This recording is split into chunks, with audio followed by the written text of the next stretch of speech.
Hello and welcome to this video, and this video is going to be called Bill Evans, the Poet of the Piano. In this video we are going to be delving deeper into the jazz pianist Bill Evans. Bill Evans is one of the great musicians of the 20th century, one of the greatest pianists to evolve within the jazz genre, incredibly influential and really on an equal footing with people like Miles Davis, Duke Ellington, John Coltrane, definitely on that level. And yet, when you mention Bill Evans' name, it doesn't come so readily to your mind as these other jazz greats, does it? And I want to explore why that is on this video. This video was promoted by the purchase of this here. So this is a box set that I got from Amazon.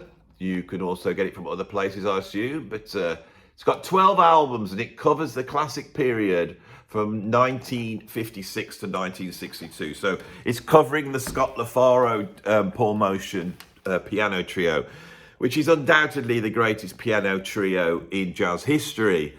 Bill Evans was a virtuoso musician. He was a genius. He changed jazz piano and he influenced wider than just piano to influence a whole bunch of musicians out there. He played, all his albums are absolutely fantastic. He never made any bad albums. His albums are always very interesting. But in the early 60s, in this trio he had with Scott LaFaro and Paul Motion, he redefines jazz and redefines jazz piano. And on top of this, he played on Kind of Blue by Miles Davis, which is the biggest selling album in jazz history. Why is this guy not a household name like Charlie Parker? Why aren't there biopics about him? What is it about him where he seems to slip a little bit into the background? This has always been something that's interested me. Now, I purchased this box set. I've had it in the car for about 2 weeks. I haven't been able to switch it off. The guy truly is a genius. I know all the well-known albums. I've got quite a few of the 1970s albums he made with Eddie Gomez on bass. I've got a couple of those. I've got a best of Bill Evans. I've got Sunday Night at the Village Vanguard. I think that's about it. That's what I've grown up listening to anyway. Always known him as an incredible pianist, but delving into all these other albums, I've really started to see what an absolute genius he was. And I think I've been starting to get an idea of who this guy was through the music, and that's what I want to impart on this video. Right, so shall we start looking at who he was? So Bill Evans was a jazz pianist. He was born in 1929. So as a child, he would have been coming up through the swing era. As a teenager, he would have been influenced by the bebop era and would have emerged in the late 40s as a musician coming into that sort of post-bebop age. Coming in behind that was what becomes West Coast jazz or cool jazz.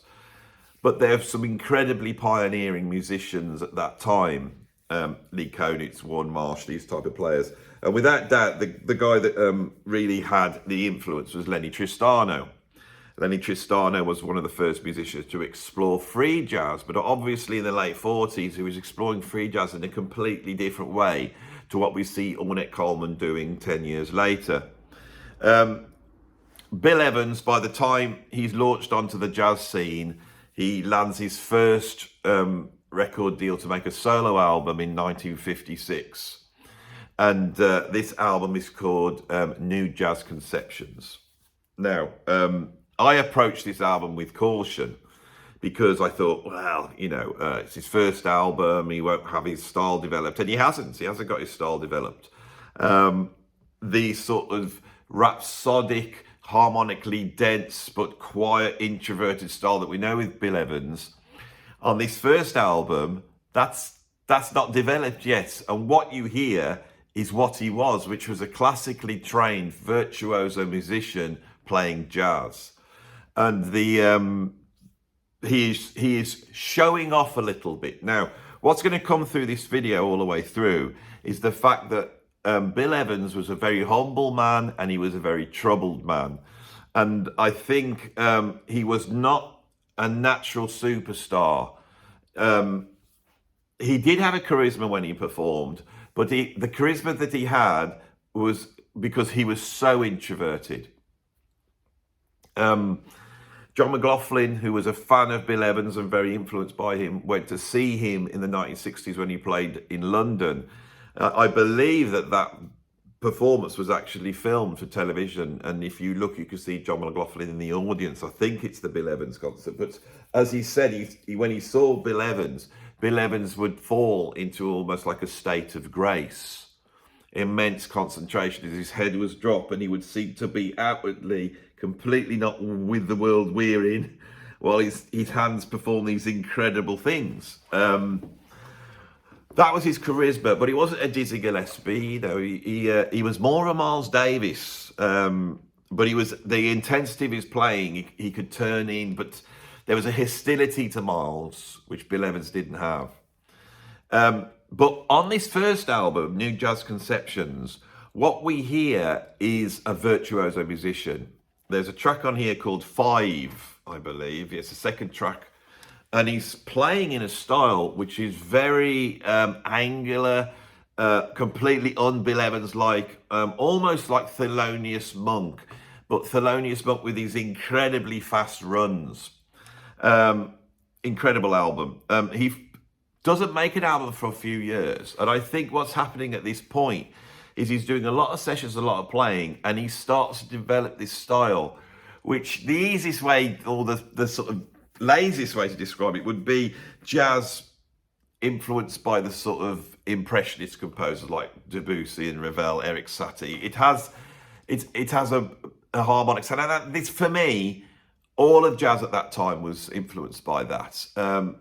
People were expanding on the harmony. If you take sort of Dixieland jazz, we're dealing with major and minor chords, dominant chords, diminished chords. When we move into the swing era, what happens is, because they are arranging for a bigger band, the arrangements start to pull more out of the harmony, and we start to hear the 7th chords and the 9th chords.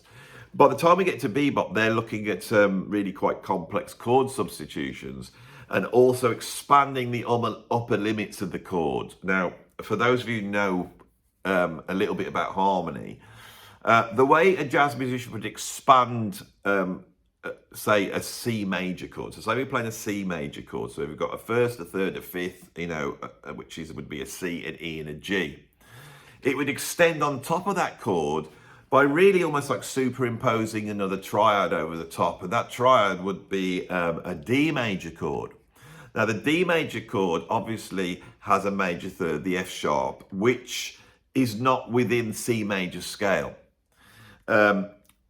If you play on a piano and you play a C major chord with your left hand and then a D major chord with your right hand, what you will get is a C major chord with an added 9, sharp 11, and a 13.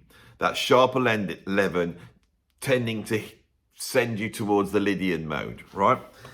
Sorry for those people who don't understand it, but that sort of harmony, if you just go up to the piano and do that, you will look at the harmony that many musicians were exploring throughout the 1950s. And Bill Evans was, because of his classical training, was able to spin out so many intense harmonic substitutions using those upper partials and using modes and using superimposition. But what he does with it is he brings it down. He brings it down, and Bill Evans loves the jazz standard, right? So if we look at pioneering musicians in the late 50s, if we look at Ornette Coleman, and we look at John Coltrane, if we look at Thelonious Monk, if we look at Miles Davis, all of those are trying to extend jazz in a certain way. Coltrane is moving towards free jazz, taking the sort of Coltrane matrix, which was his approach, which was like splitting the 2-5-1, which is the basic chord progression that defines jazz, and he splits it into 3 ways and adds these sort of modal approach, which sort of expands out. He does the Coltrane matrix, and then he follows up with this modal approach, and then later on you hear both of those happening. But the point is, he's trying to push through into freedom. Ornette Coleman is trying to give equal weight to all the musical parts. So he's not going to favor the harmony in the chords. If he's going to tie it together by the use of rhythmic motifs or timbre or the speeds, you know, all the musical elements he's trying to balance all together so that his ideas do not get encumbered by the arrangement of the tune. Although he's not ignoring it, but he's doing what he wants over it. That's the way I've always seen Ornette Coleman. Miles Davis starts off with the jazz standards, but obviously when we get into the 1960s, he goes for a time no changes approach with his great quintet with Herbie Hancock and Ron Carter, Tony Williams, Wayne Shorter, and then moves that towards fusion. Thelonious Monk, always underlying what he did was the blues. The one guy that takes the jazz standard and doesn't try and destroy it, but reinvents it is Bill Evans. I don't hear any blues on here. There must be some, but I keep thinking, when's he going to play a blues? Because every album that a jazz musician does will have a blues on, or have a composition based on the blues. But he is in love with the songbook, the American songbook. He loves playing standards. For him, the standard represents freedom. Okay, because he is able to go inside that structure and open it out in a way that musicians hadn't done before. And when you track this through, you can hear this process. So on this first album, New Jazz Conceptions, it's incredibly virtuoso, and he's exploring all sorts of avenues. Okay, I feel that Bill Evans is as avant-garde as a Coltrane or an Ornette Coleman, but it's so subtle. So by the time he goes into the studio to make his second album, which is called Everybody Digs Bill Evans, and on the front of that we get quotes from Miles Davis, Ahmad Jaman, who's the other guy on here. Let me have a look. George Shearing. So the cover of this album, and I've used it on the thumbnail, Everybody Digs Bill Evans, and then you've got these quotes from these incredible players saying, this is the guy, this is the man, right? And also what I hear on this is he is a lot more prettier. A lot of the angularity, a lot of the avant-garde that was on that first album. It's pretty avant-garde for 1956, the first album is. This one is a lot more prettier. It goes back towards the jazz standard. Now, I don't know whether this was a commercial thing. Bill Evans was a virtuoso pianist. The record company knew they had a product with this. But I just wonder whether they were saying, you know, can you play more jazz? Because this one, this is a classic album, but it's not... it's in a way, if you were looking at it superficially, you could say, well, he seems to have gone more conservative. I don't think that's the case. That's what I wanted to try and explain on this video. Now, how can I explain this?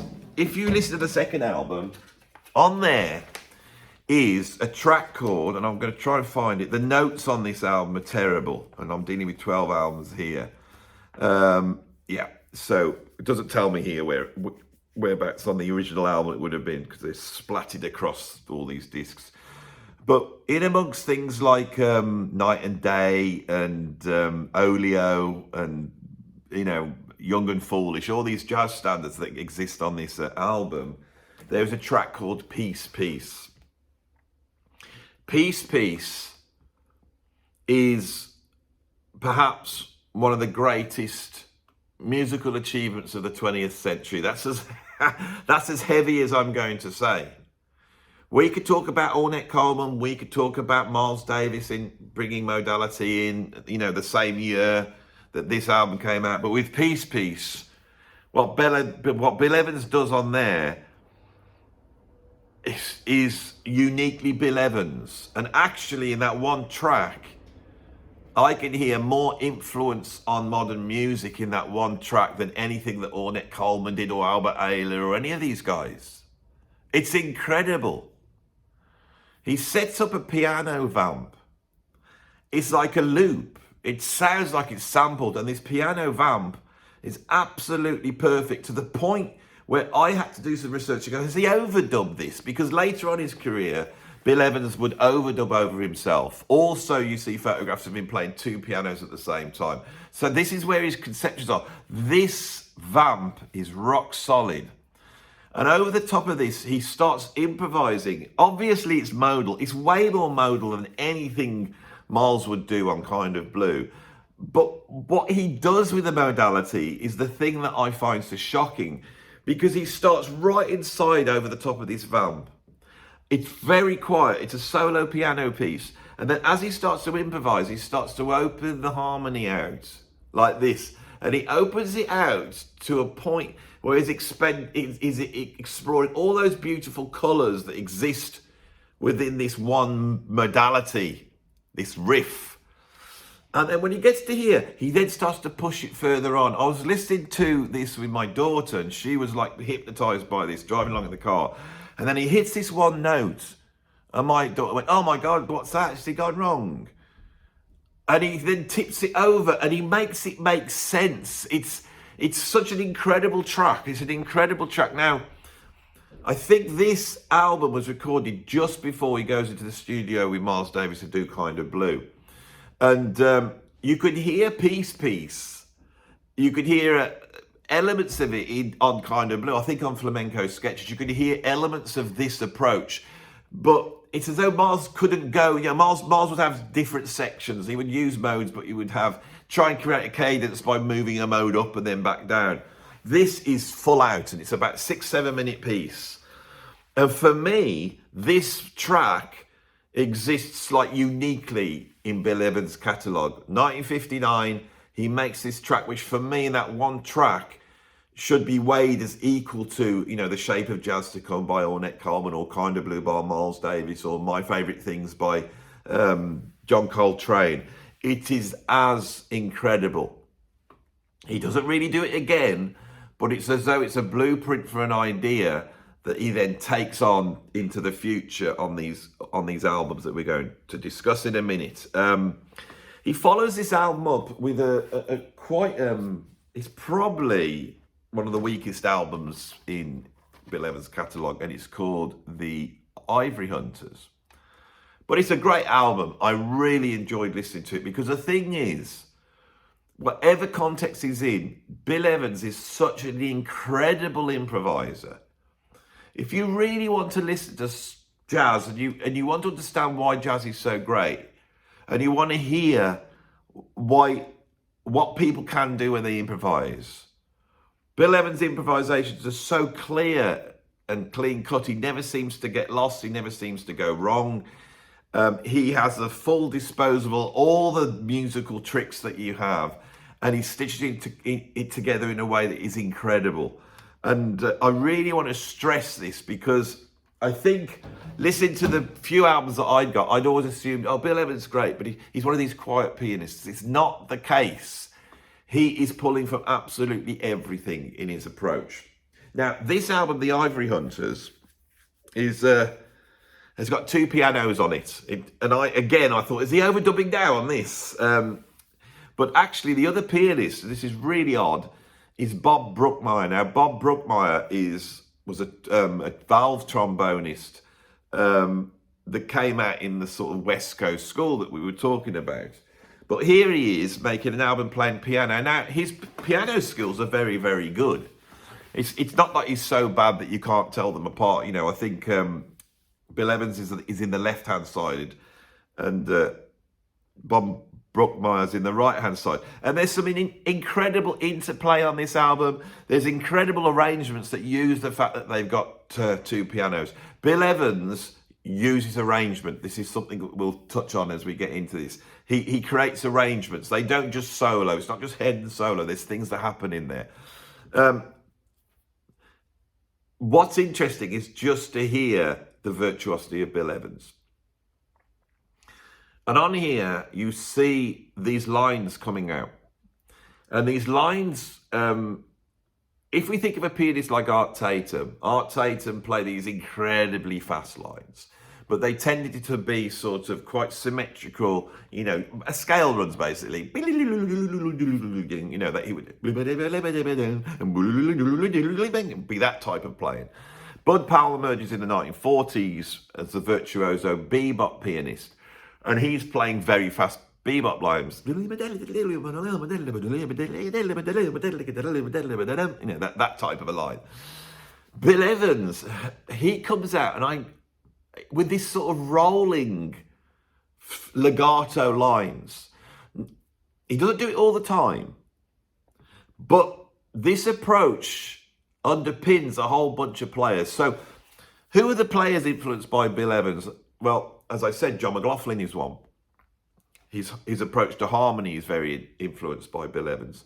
Lenny Breau, who was started out as a country guitarist playing in a Chet Atkins style, is perhaps one of the greatest guitarists that's ever lived, because he took Chet Atkins style and he fused it with Bill Evans, right?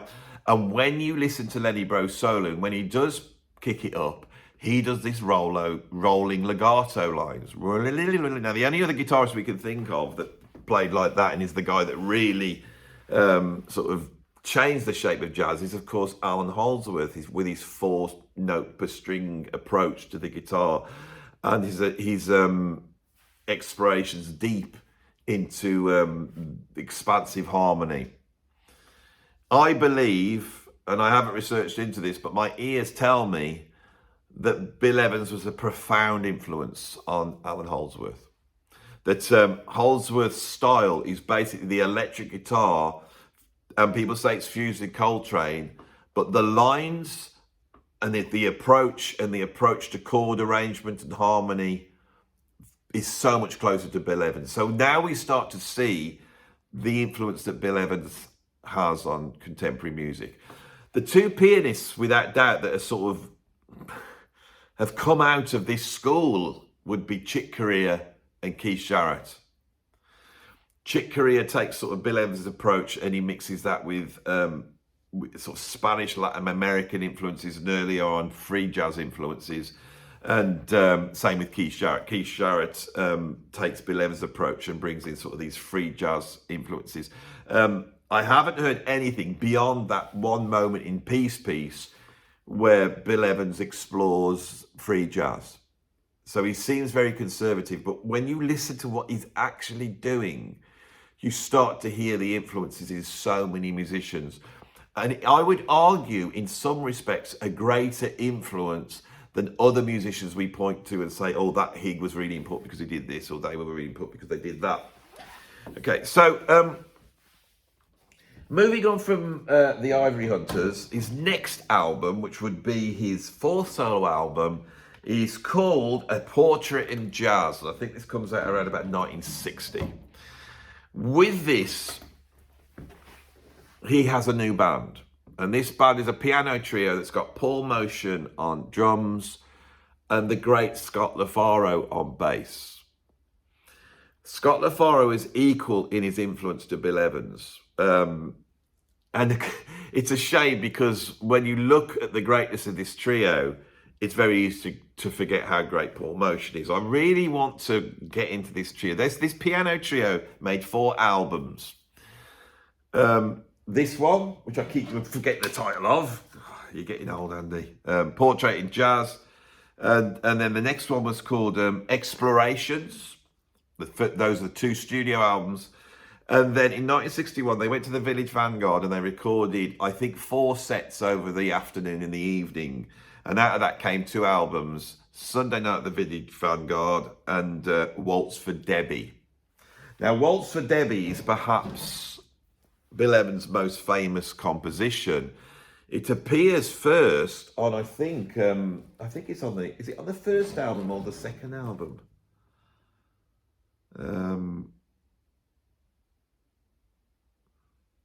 But he does a solo. Yeah, I think I think he does it on the first album. So right at the beginning, he writes this incredible tune, which has now become a jazz standard, Waltz for Debbie, beautiful tune. On the first album, he does it as a solo piano piece. It only lasts about 2 minutes. Absolutely beautiful. But he then does this sort of seminal performance of this on the last album that came out from this classic trio. Now, let's back up and look at these albums one by one. As soon as you put, I can't keep forgetting the name of it, Portrait in Jazz. As soon as you put Portrait in Jazz on, things have changed. And the thing that's made it change is Scott LaFaro. Scott LaFaro is like this. He's a very young guy. He's in his early 20s. He's just come on the scene. He's quite a brash guy. He's quite arrogant. He knows he's good. And he's incredible. And he's taken the bass, and he basically does for the double bass what Jaco Pastorius does for the electric bass. He takes it and just expands it out.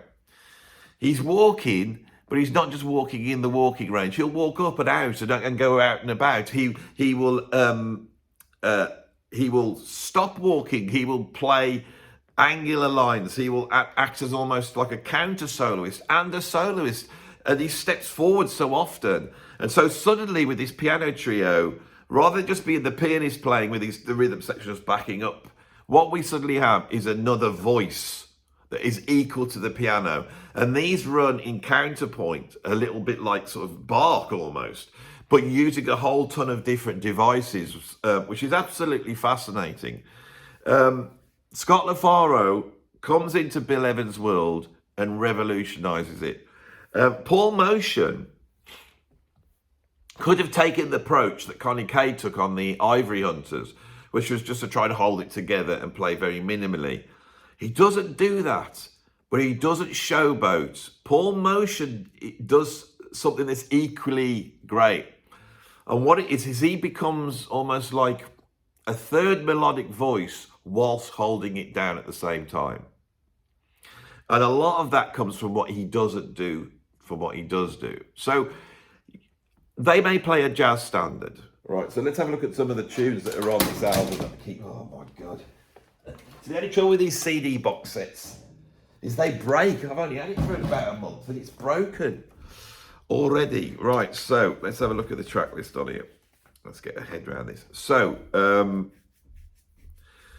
they do Honeysuckle Rose, As Time Goes By, The Way You Look Tonight, It Could Happen to You, The Man I Love, you know, I Got Rhythm. These are the tracks off the Ivory Hunters. I'm reading the wrong one. God. No, they do with Come Rain, Come Shine, Autumn Leaves, Witchcraft. It's all splodged together on here. The only trouble with me, I've been trying to pull out this thing. So they'll start a jazz standard. Scott LaFaro's walking. Paul Motion swinging, but Scott LaFaro's walking is not necessarily down down here. And so if he moves up, what he's doing is he is adding extra harmony to the chords. The chords suddenly take on these shifts because when you play a root note below the chord, that roots the chord. But if you walk up, the root starts to become vague. The other thing that Scott LaFaro is doing is there's a lot of jazz bassists they'll outline the root. Ron Carter said that his approach to jazz bass was always to try and hit the root at the beginning of the bar. Scott LaFaro is not doing that. He's weaving through and he's weaving above it. Anybody who knows Jaco Pastorius' playing on Hejira by Joni Mitchell is that rather than playing the root notes of Joni's chords, he sort of floats through it, and this has come from Scott LaFaro. And Joni Mitchell said that every bass player up until Jaco had put a picket fence through her music, which structured it and nailed the harmony. But this more melodic thing makes the harmony a lot more vaguer, and it also means you can twist it a lot more. When they come to take a solo, if there's a piano solo, often at that point, and it's very interesting, Paul Motion will just cut out and leaving just the bass and the piano. And sometimes Scott LaFaro will not walk. He will create these counter things that outline the chords, but they're much more jerkier. But sometimes he will solo, and you get these two things weaving their way through. Scott LaFaro takes a lot of solos as well. So Bill Evans sort of will work back, and often when the bass is soloing, Paul Motion and Bill Evans will play arranged stabs like a little big band, you know, ba-da, you know. So you realise there's quite organised structures behind this. You could tell that this album, A Portrait in Jazz, I managed to remember it without having to look this time. That Bill Evans has found his thing. He has found his place, and it's groundbreaking. Now, Bill Evans struggled with, I think, certain psychological problems. He struggled with personal calamities as well, which I think did, you know, traumatized him a little bit. And before he came into the jazz world, he was already a drug addict, a serious drug addict. And so this affects his career greatly. When this trio goes into do the second album, Explorations, apparently the chemistry wasn't so great. Bill Evans' addictions had really got the better of him, and he had developed hepatitis through this. Scott LaFaro was actually not happy within these sessions. This album, Explorations, has never been really discussed as being the classic that the other three are, but it is undoubtedly that. The ideas that this trio have developed have advanced on this second album. So the ideas that exist between this and the way they're going to work within this trio has been really advanced. So this second studio album is really important. I think at the time Bill Evans was struggling. They didn't enjoy the sessions, and that you could sort of hear that a little bit. The joy's not there, but it's an incredible album, essential album. They then decided to do a live album, and they record a session that they do at the Village Vanguard. I think they do 4 shows, 2 in the afternoon, 2 in the evening. Each one's half an hour long. When they do this show, they know that they have hit gold. They know that they just had one of those magical gigs, and it's been recorded. And when you listen to these 2 albums that came out of these sessions, beautifully recorded as well. You feel like you're there in the room. So they do this gig, and it's happy, Bill Evans has got this trio, they've got this live recording and these 2 studio albums. And 2 weeks later, Scott LaFaro, at the age of 24, dies in a car crash.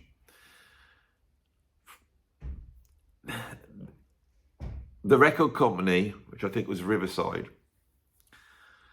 they've got this... Bill Evans is an absolute genius. Scott LaFaro was an absolute genius. He really takes the bass. He's like the Jaco Pastores of that era. And I assume this trio, people were going to see as much for Scott LaFaro as they were for Bill Evans. Bill Evans is a humble guy. He doesn't want to be up front so much. He just wants to play the music, and he's suddenly got this magic trio. And Scott LaFaro, who could well have been more charismatic, more effusive, it's something to work alongside, isn't it? And suddenly he's gone. And Bill Evans, this knocks him around. It doesn't do him any good whatsoever. The record company decide to cut together an album very quickly. A month after his death, they put out an album called Sunday at the Village Vanguard. Now, this album was edited to favour the Scott LaFaro bass playing. And I think when it emerged, because they've done it like that and because the guy had died, it's elevated this album up to a status where it will be seen as being one of the 10 greatest jazz albums of all time. I'm pretty sure when I did my 10 greatest jazz albums list, which I can't remember now, I would have put that on there. Delving deeply into this, what you get here is the drama. What elevates it is the story and the drama and the whole Scott LaFaro, the tragedy of all that. But sitting back, what makes this album brilliant is the fact that they decide to edit the Scott LaFaro solos together on this album. Is you get this huge dose, rather than an album that would have been more balanced in its programming, you know, some more jazz standards, maybe a solo piano piece. What you just get the raw live trio where everybody is going for it. There's a power to this album because of that. The way it's recorded is incredible. You feel like you're in the room. It's so up close. It is a remarkable album. It really is one of the greatest jazz albums ever made. But so is Waltz for Debbie, which was the album that they called together through all the other ones. And there's a lot more jazz standard, and there's a lot more focus there on Bill Evans. And I think it's a shame that I don't know whether this event sort of irrevocably, is that the word, changes Bill Evans. Around about the same time as this, he splits up with his girlfriend, and she's very distraught by this, and she ends up committing suicide as well. And so he starts to hit these problems. He's having drug problems. He eventually gets back into the studio after some time out, and he pulls together a trio with Chuck Israels, which is fantastic because of what Scott LaFaro has done. The bass players, like people like Eddie Gomez and these players, could play like this. It had changed the sound, and his trios going forward were fantastic. Right up until the last trio we had with Mark Johnson. Incredible, you know, incredible players. But I feel that there's something... Bill Evans always plays incredibly.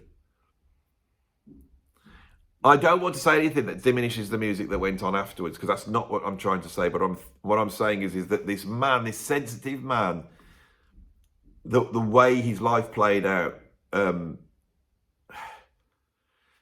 creates almost like a quiet desperation in him. Coming out of the death of Scott LaFaro, he goes back into the studio and he does a date with a full jazz group. And that's quite interesting. It's a brilliant album. He makes an album with Jim Hall, the jazz guitarist, who is musically very close. That's a beautiful album. Later on in the 70s, he brings albums, like I said, where he's overdubbing himself and all that type of thing.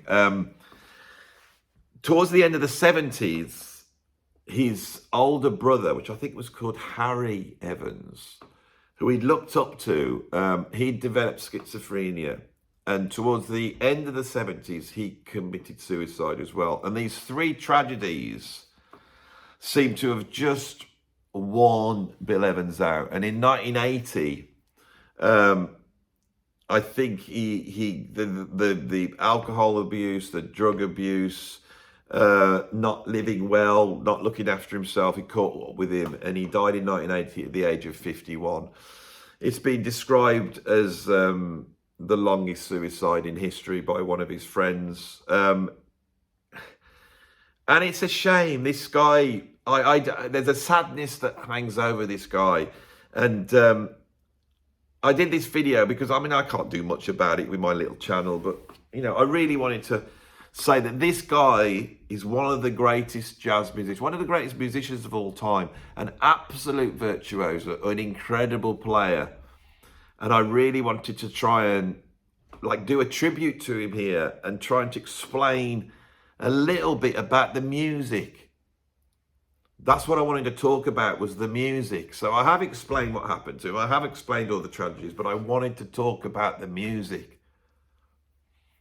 So I think I've got to the end of this one. So if you enjoyed this video, obviously I come on here and do all these silly videos where I talk about bands I don't like and take the mickey out of people and do lots of comedy things and all that type of stuff. This has been completely serious because this is the music I love. So please bear that in mind. You know, there's certain music out there that I'm not going to joke about. I'm afraid the Foo Fighters are going to get it, but Bill Evans isn't. So if you do appreciate this video, because I know this video is not going to do very well, there's no editing involved. I've just filmed it. It'll go straight up, you know. I've lost my way. I've dropped my CD. There's a few things gone wrong in it. But this is the heart of the channel. This is the stuff here is what I'm doing here. So if you appreciate this, please put a like on it and subscribe, and you can come over to my Patreon. The link is down below. You can become a free member or paid member. And if you appreciate these more esoteric videos, then there's a PayPal tip jar where you could put a little bit of money as a donation or a tip. Thanks for watching this one. I'll see you on the next one.